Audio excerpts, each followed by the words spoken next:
I've got about apparently 5 or 6 minutes to say the most useful things I can think of. I'm going to do my best. It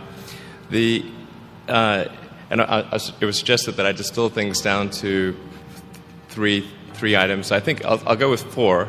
And I've tried. I think these are pretty important ones. Some of them are going to sound like, well, you've heard it before, but it's worth re-emphasizing. I think the first is you need to work, depending upon how well you want to do, and particularly if you're starting a company, you need to work super hard. So what does super hard mean? Well, when my brother and I were starting our first company, instead of getting an apartment, we just rented a small office and we slept on the couch.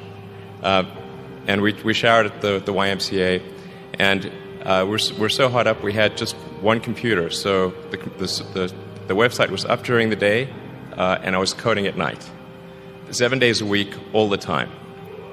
And I sort of briefly had a girlfriend in that period, and in order to be with me, she had to sleep in the office. So work hard,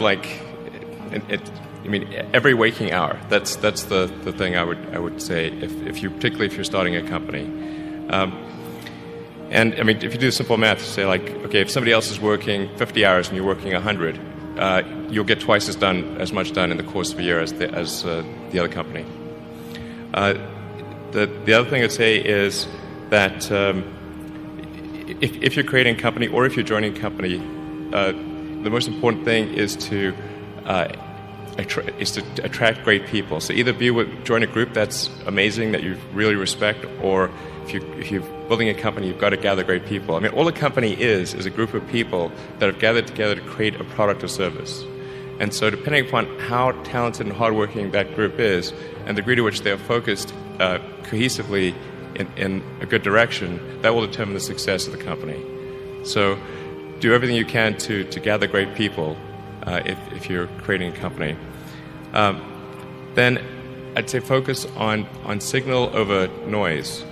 A lot of companies get confused. They spend money on things that don't actually make the product better.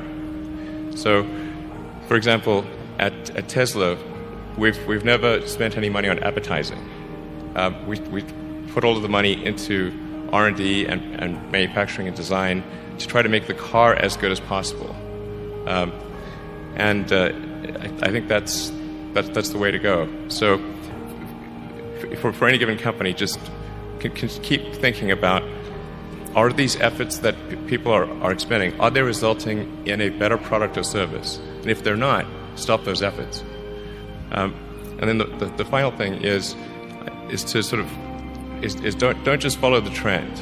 So you may have heard me say that it's good to think in terms of the physics approach of first principles, which is, rather than reasoning by analogy, you boil things down to the most fundamental truths you can imagine, and you reason up from there.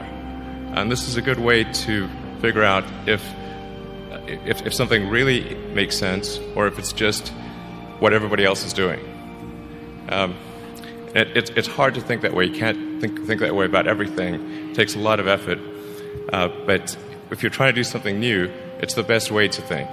And that framework was developed by physicists to figure out counterintuitive things like quantum mechanics. So it's really a powerful method.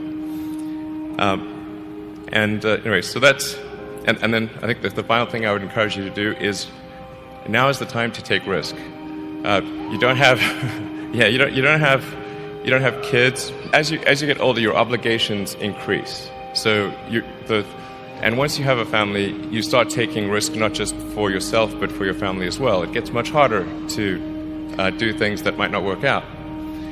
So now is the time to do that before you have those obligations. So I would encourage you to take risks now. Do something bold. You won't regret it. Thank you.